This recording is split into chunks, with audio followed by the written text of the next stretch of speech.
जैसा कि हम लोग पिछले वीडियो में बात किए थे 1D एरे पे, वन डायमेंशनल एरे पे, आज हम लोग बात करेंगे 2D और 3D एरे पे। तो स्टार्ट करते हैं पहले 2D एरे से, फिर आगे हम लोग इसको डिटेल पे जाएंगे। तो जैसा हम लोग लास्ट क्लास से बात किए थे 1D एरे में कि अगर हम 1D एरे अगर हमको डिक्लेयर करना है तो हम लोग क्या करते हैं, सिंपली जिस तरह का डेटा स्टोर करना है वो डेटा टाइप का नाम लिखना है, देन वेरिएबल का नाम, रेफरेंस वेरिएबल, एक स्क्वायर ब्रैकेट ओपन क्लोज, ये एरे का सिंबल है कि आप एरे यूज़ कर रहे हैं, देन इक्वल टू, इसके बाद डायरेक्ट अगर हमको वैल्यू स्टोर करना है तो हम इस तरह से डायरेक्ट वैल्यू स्टोर कर रहे थे। तो ये हमारा एक 1D एरे हुआ, एरे जो कितना एलिमेंट इसमें स्टोर कर रहा है, तो 3 एलिमेंट स्टोर कर रहा है। ठीक, यहाँ तक हम लोगों को क्लियर हो गया ना। आज जो 2D एरे में बात करेंगे, तो अगर डेटा हमको रो और कॉलम के रूप में रिप्रेजेंट कराना है, रो और कॉलम के रूप में रिप्रेजेंट कराना है, तो हम लोग 2D एरे का, यानी मैट्रिसेस के फॉर्म में अगर आपको डाटा स्टोर करना है तो हम लोग 2D एरे का यूज़ करते हैं। तो 2D एरे क्या है इसको समझिए। जैसे तो सबसे पहला 2D एरे डिक्लेयर करने के लिए हमको जिस तरह का डेटा स्टोर करना रहेगा, एज्यूम करते हैं कि कोई नंबर है तो इंट टाइप कर लेते हैं, ठीक है। एक हम वेरिएबल का नाम लेंगे, सब डी ले लिए हैं, और यहाँ पर 2D एरे है तो 2 ठो स्क्वायर ब्रैकेट ओपन क्लोज होगा, ये 2 स्क्वायर ब्रैकेट ओपन क्लोज हुआ, मतलब ये 2D एरे है। इक्वल टू, नाउ ये हम कर्ली ब्रैकेट ओपन किए, सबसे पहला हम यहाँ पर वैल्यू दे रहे हैं, ये जो कर्ली ब्रैकेट क्लोज होगा, यहाँ पर जो हम इस कर्ली ब्रैकेट के अंदर ये सबसे पहला हुआ, ये हमारा पहला 2D का पहला ये हमारा डाटा होगा। उसी तरह से हम दूसरा डाटा भी स्टोर कर रहे हैं, ठीक है। यानी 2D एरे जो है ये क्या है, 1D एरे का ही कलेक्शन है। जैसे ये जो हम यहाँ पर आप देख रहे हैं, यहाँ पर हम स्टोर किए हैं, ये हमारा एक 1D एरे हुआ कि नहीं, ये हमारा एक 1D एरे हुआ कि नहीं। ये कितना 1D एरे का कलेक्शन है, तो 2 ठो 1D एरे का कलेक्शन है। तो जैसे 1 2 3, ये एक हमारा 1D एरे हुआ। एक और 1D एरे है, कौन सा, जिसमें हम क्या स्टोर किए हैं, 4 5 6, 4 5 6, है कि नहीं। तो ये हमारा 2D एरे जो है ये 1D एरे का कलेक्शन है। इस केस में यहाँ जो हम स्टोर किए हैं इसके हिसाब से, यहाँ के हिसाब से कितना 1D एरे है, तो 2 ठो 1D एरे है, 2 वन डायमेंशनल एरे है। ठीक, अब जैसे अगर हम और यहाँ पर एग्जांपल लें, एक छोटा और एग्जांपल लेते हैं और ज़्यादा क्लैरिटी आएगा। एज्यूम कीजिए हम एरे का नाम लेते हैं एस इक्वल टू, हम क्या किए यहाँ 1 2 3 4, एक 1D एरे हुआ। अच्छा, एक और 1D एरे हम लेते हैं 5 6 7 8, ठीक है। यहाँ पर एक और हम 1D एरे ले लेते हैं 7 8 9, ऐसा हम एक और 1D एरे यहाँ पर हम ले रहे हैं। तो टोटल कितना 1D एरे हो गया यहाँ पर, तो यहाँ पर टोटल जो है आपका 3 1D एरे है। पहला 1D एरे, दूसरा 1D एरे, तीसरा 1D एरे, इसमें एक और एलिमेंट कम हो गया, यहाँ एक और हम एलिमेंट दिए, तो 3 1D एरे का ये कलेक्शन है। ये जो हमारा एक एरे हुआ ये 3 वन डायमेंशनल एरे का कलेक्शन है, ठीक है। अच्छा, अब ये कैसे काम होता है इस पर ज़रा समझिएगा। यहाँ पर जरा सा हम लोग जैसे स्टोर किए 1 2 3 4, ये पहला 1D एरे, दूसरा 1D एरे क्या है 5 6 7 8, तीसरा 1D एरे क्या है, तो 7 8 9 और 10। यानी ये जो है डाटा यहाँ पर स्टोर हुआ, एक टेबुलर फॉर्म में डाटा स्टोर हो रहा है कि नहीं, यानी रो और कॉलम के रूप में डाटा स्टोर हो रहा है कि नहीं। अच्छा, यानी ये पहला हमारा 1D एरे हुआ, ये दूसरा 1D एरे है, ये तीसरा 1D एरे है। अगर ये देखें तो ये पहला इंडेक्सिंग 0 स्टार्ट होता है, ये 0 वाला, ये फर्स्ट वाला, ये सेकेंड वाला। सिमिलरली ये 0 कॉलम हो गया, ये 1 कॉलम हो गया, ये 2 कॉलम हो गया, ये 3rd कॉलम हो गया। तो इस फॉर्मेट में डाटा हम लोग स्टोर कर पाते हैं। तो सबसे पहला जो एलिमेंट है, ये सबसे पहला एलिमेंट है, ये सेल जो है इसको हम क्या, कौन सा, इसका क्या नाम होगा, ये पूरे का एड्रेस हम दे देते हैं ए, है ना। ये क्या नाम दिए, इसका ए नाम दिए, तो ये सबसे पहला एलिमेंट जो है इसका एड्रेस हो जाएगा A00, है ना। सबसे पहले ए, पहले रो का नाम किस रो में है, तो 0 रो में है, किस कॉलम में है, तो ये 1 कॉलम में है ना। वहीं दूसरा वाला जैसे हम मान लेते हैं 5, तो 5 का एड्रेस क्या है, तो एरे का नाम ए है। ठीक, ये कौन कौन से रो में है, तो फर्स्ट रो में है। किस कॉलम में है, तो 0 कॉलम में है। तो हम लोग इस तरह से इसको रिप्रेजेंट कर पाते हैं, इस तरह से इसका हम लोग इंडेक्सिंग के जरिए इसको हम लोग रिट्राइव कर पाएंगे। तो ये हमारा 1D एरे का ही है। 1D array, sorry 2D array क्या है, तो 1D एरे का कलेक्शन है। यहाँ पर हम जैसे देखें तो यहाँ पर 3 1 डायमेंशनल एरे है कि नहीं। हर 1 डायमेंशनल एरे में, हर 1D में टोटल कितना एलिमेंट है, 4। कितना एलिमेंट है, टोटल 4 एलिमेंट है। तो ये जो हमारा एरे हुआ, इस एरे का शेप क्या हो गया, तो 3,4। इसका शेप क्या हो गया, 3, 4। ये 3, 4 का मैट्रिसेस है।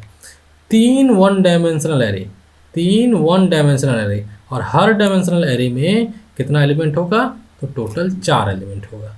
ठीक है, तो हम लोग बात करते हैं डायनामिकली कैसे हम लोग वैल्यू रन टाइम में वैल्यू कैसे सप्लाई कर पाएंगे डबल डायमेंशन एरे में। तो अब जैसे हमारा एक मान लीजिए इंटीजर का एरे है, तो इंट लिखेंगे, वेरिएबल का नाम ए, डबल डायमेंशन है तो 2 स्क्वायर ब्रैकेट लगेगा, इक्वल टू न्यू, देन फिर डेटा टाइप का नाम इंट। अच्छा, कितना इसका रो होगा वो स्पेसिफाई करना है, देन कितना इसमें कॉलम होगा, तो हम मान लेते हैं 3। तो ये हमारा 3 3 का एक मैट्रिसेस डिफाइन हुआ। डबल डायमेंशन एरे को मैट्रिसेस बोलता है, मैट्रिसेस भी कहते हैं ना।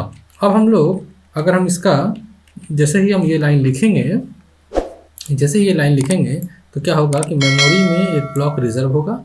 इस ब्लॉक रिजर्व होने के बाद इसमें आपका ये जो है एक इस तरह से ब्लॉक रिजर्व हुआ।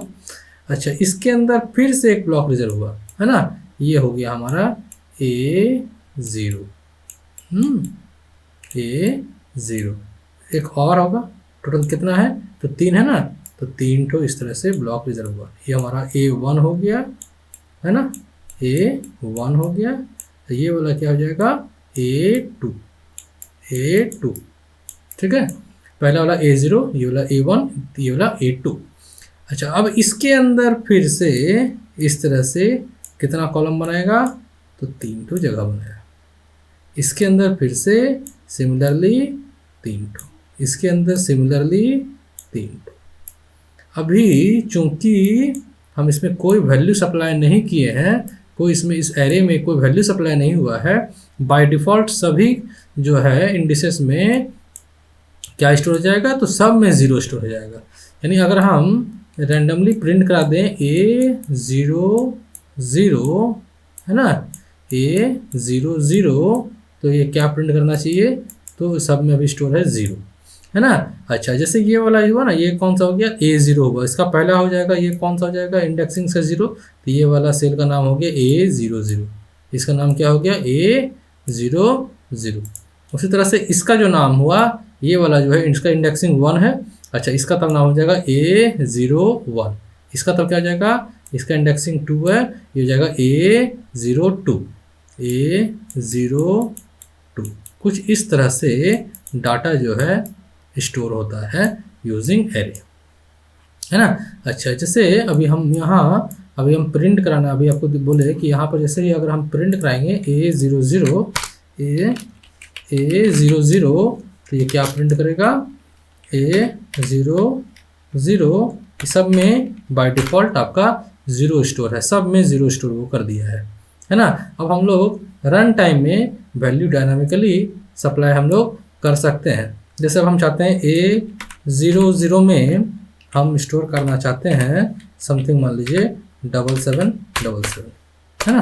तो अब अगर हम इसको सेम चीज़ को अगर हम प्रिंट कराएं है ना, तो आप देखिएगा आउटपुट क्या प्रिंट कर देगा, 7777 है ना, 7777 प्रिंट करा है। पहला वाला में 00 था, पहला वाला में 0 ही था, सेकंड केस में हम 7777 स्टोर हो गया। लेकिन हम इस तरह से कितना हम वैल्यू स्टोर कर पाएंगे, है ना। फिर हमको 0 1 इस तरह से स्टोर करना होगा कि नहीं, हम लोग इस तरह से नहीं करना चाहते हैं। हम लोग चाहते हैं यूजिंग कोई और तरीका, शॉर्टकट वे, जिससे हम जो है अपना डाटा स्टोर कर पाए, है ना। हम चाहते हैं उस वे में, तो तो उसके लिए आपको फॉर लूप का यूज़ करना होगा। फॉर लूप में तो हम सबसे पहला ये वाला जो है रो वाला, इसके लिए आई ले लेते हैं और ये कॉलम के लिए जे ले लेते हैं ना। For int i equal to 0, i less than कितना आपका रो है, तो 3 रो है, आई प्लस प्लस। फिर for int j is equal to 0, j less than 3, j plus plus, है ना। अब यहाँ हम ए आई जे इक्वल टू लिखेंगे इन डॉट नेक्स्ट इंट। अच्छा, यहाँ पर स्कैनर क्लास को कॉल ही नहीं हुआ है, इसलिए सबसे पहले हम लोग यहाँ पर स्कैनर क्लास को कॉल कर लेते हैं। स्कैनर क्लास कहाँ पर होता है, तो आपको ये होता है जावा डॉट यूटिल पैकेज के अंदर।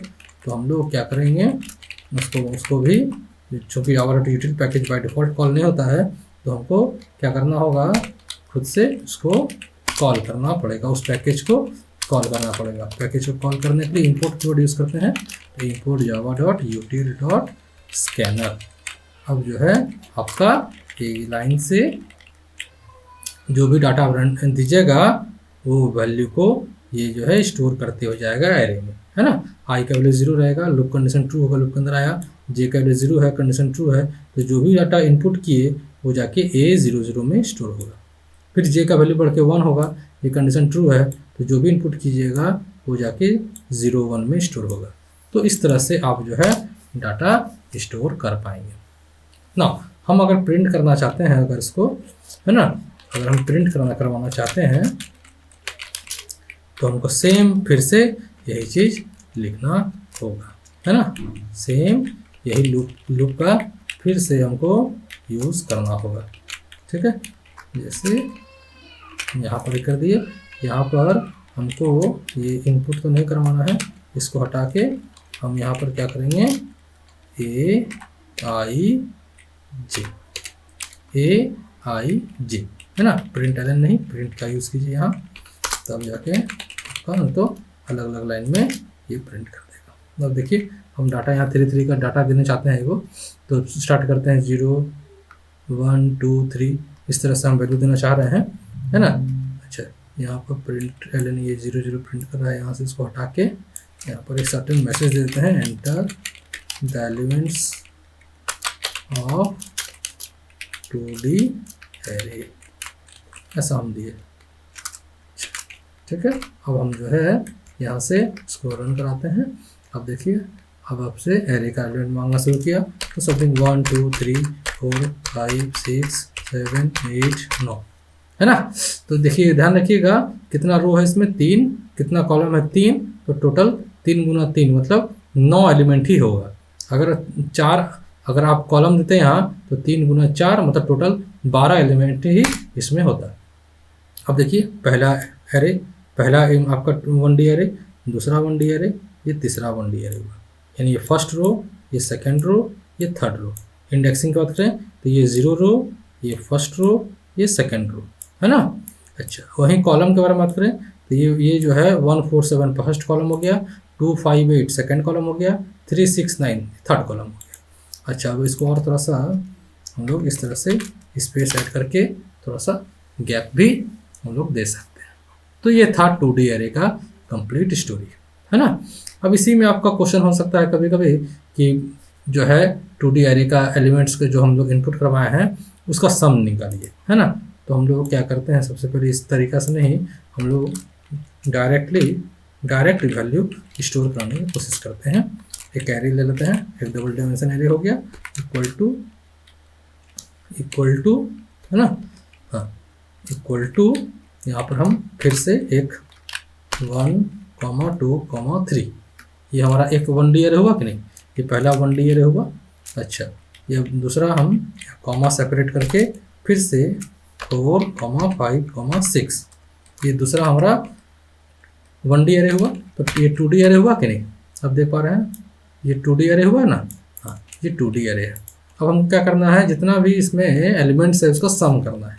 तो हम एक सम नाम का वेरिएबल ले लेते हैं और हम लोग रिट्रीव करने के लिए अगर हम इसको इस तरह से लिखें, इस तरह से नहीं, इस तरह से लिखने की कोशिश करें, A00 फिर हम A1 A00 है ना प्लस A01 इस तरह से लिखें, इस तरह से भी लिख के हम लोग सम कर सकते हैं, लेकिन उस तरह बड़ा भद्दा है वो, प्रोसेस ठीक नहीं है, वो सजेस्टेबल नहीं है। तो हम लोग लूप का यूज़ करके इसका बनाने का कोशिश करते हैं।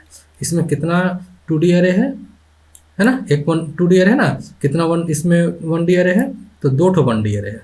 इसमें कितना 1D एरे है तो 2 1D एरे है। यानी इसका शेप क्या हो जाएगा, इसका क्या माने ये कितना हो जाएगा, तो ये 2 इंटू 3 का ये मैट्रिसेस है ना, ये 2 इंटू 3 का मैट्रिसेस है ना। कैसे हम डिफाइन किए, तो इसमें देखिए कितना 1D एरे है, पहला 1D एरे, ये दूसरा 1D एरे है ना।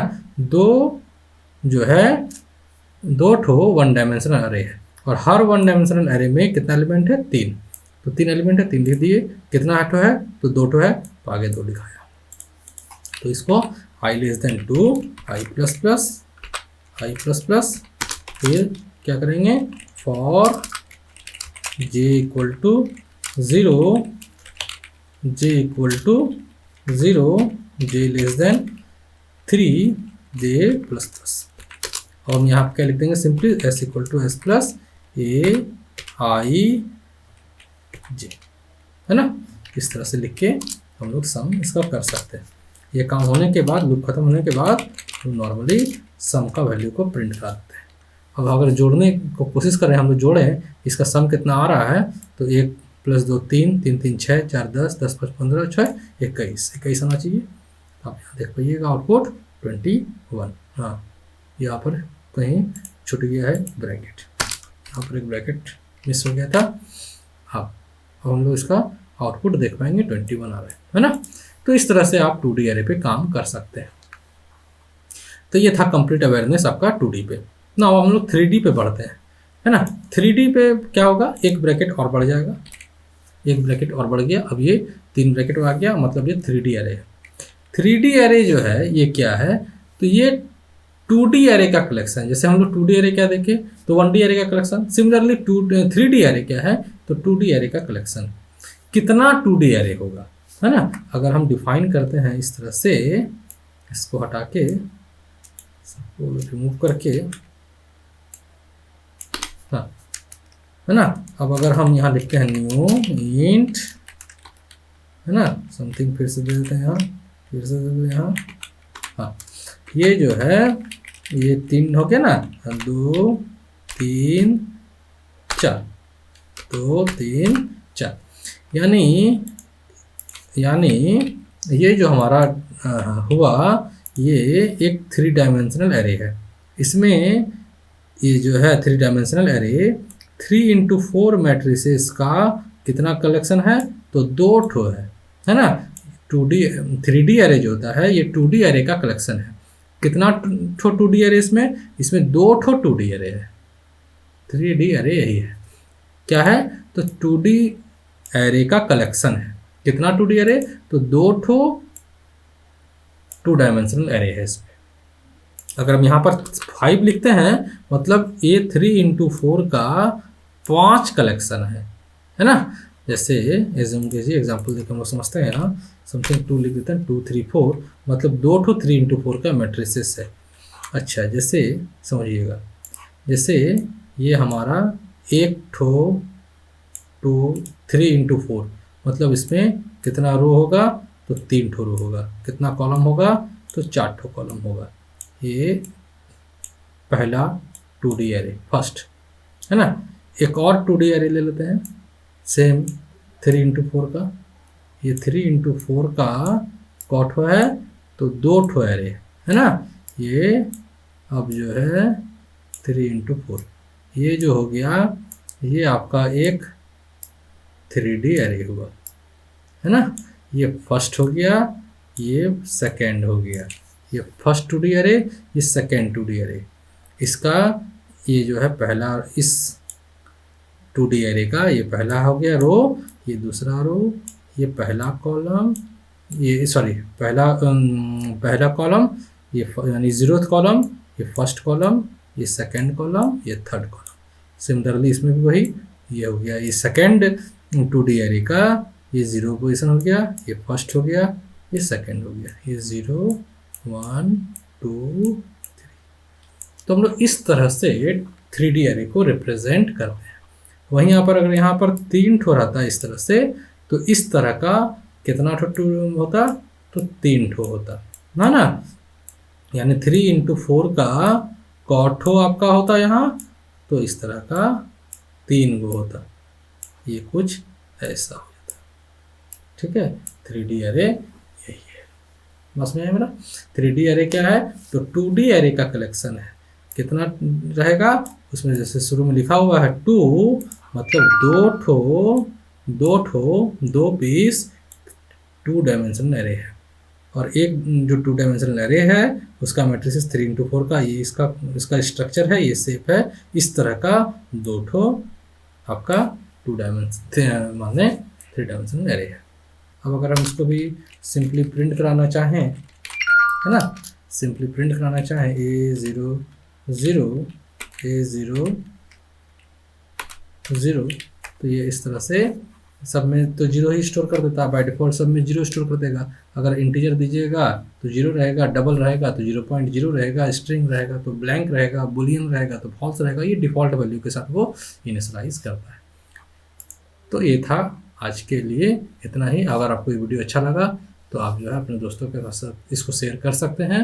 और जैसा भी लगा वीडियो, आपको अच्छा लगा तो आप कमेंट कीजिए, ख़राब भी लगा तो एज सजेशन के रूप में क्या इंप्रूव होना चाहिए वो भी आप हमको बताएं, क्योंकि ये चैनल हमारा बहुत ही न्यू है और हम आप लोगों का फीडबैक का बेसब्री से इंतजार करते हैं। आज के लिए इतना ही। Thank you.